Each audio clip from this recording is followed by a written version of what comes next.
This was me on day 90, but to get here, I had to start from day 1, completely thin with zero ab definition. If you're a skinny guy trying to get a six-pack, you cannot follow traditional fat loss advice. You have to build the muscle first. Over the next few minutes, I'm going to break down the exact exercises, sets, and diet changes that took me from a blank canvas to a fully developed core in 3 months. Before I get into the specifics, you need to understand something most people get wrong about abs. Visible abs require 2 things. Low body fat so they're not hidden, and enough muscle development so they actually show up when the fat is gone. Most advice online focuses on only burning belly fat, but here's the problem.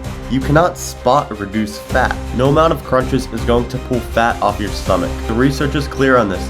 Ab exercises do not burn belly fat. So if fat loss isn't the goal of ab training, then what is? Muscle growth. Your abs are muscle like any other. And for a skinny guy, that's actually good news. You're already lean. The fat isn't the problem here. The problem is your ab muscles are underdeveloped, which means the fastest path to a six-pack for you is to build the muscles up. Here's where most guys mess up. They find a 15-minute ab circuit on YouTube, do it 3 times a week, and wonder why nothing's changing. The issue is that those workouts treat abs differently than any other muscle. You wouldn't try to build your biceps doing 50 bodyweight curls with no rest and no progression, right? So why do people do that with their abs? Your abs respond to training the exact same way every other muscle does. They need progressive overload. They need to be pushed close to failure. And they need adequate rest between sets to actually perform. If you're doing endless reps of crunches with no resistance and not tracking progression every week, you're not giving your abs a reason to grow, and that's why nothing's changing. So here's what I actually did. The primary exercise you want to build your routine around is a crunch-based movement. The main function of the rectus abdominals, the main muscle that makes up the six-pack, is spinal flexion. A crunch movement trains that directly. My go-to was the kneeling cable rope crunch. You set up at a cable machine, attach a rope,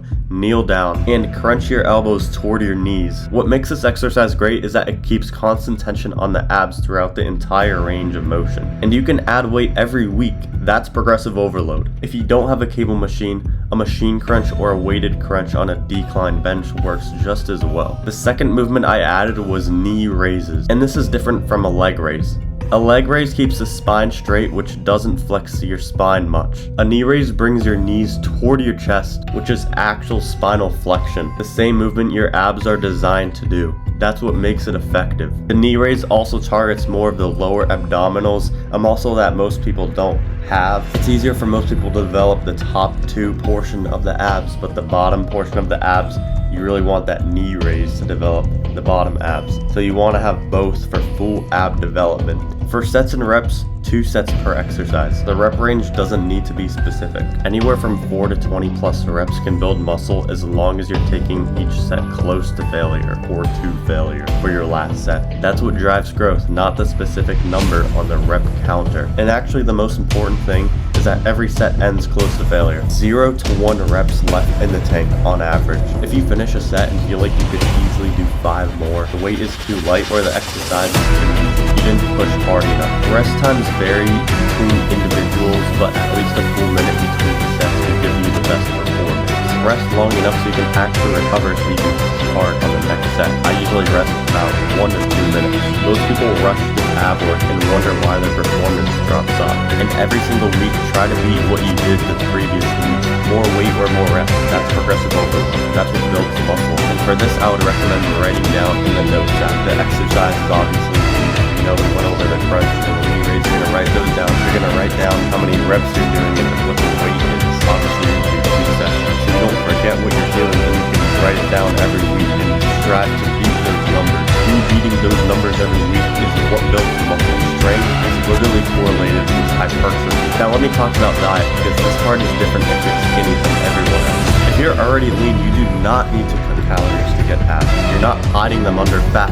Just need to build them up. That means eating at a 200 to 300 calorie surplus, enough to support muscle growth without adding unnecessary body fat. You don't want to dirty bulk and then pile on fat that you then have to cut off. The one thing you cannot compromise on too, along with calories, is protein. Hit 0.7 to 1 gram per pound of body weight every single day. Protein is a raw material your body actually uses to build new muscle tissue. Without enough of it, the training doesn't even matter. And without enough calories, the training doesn't matter too. You can't have just one or the other, it needs to be both.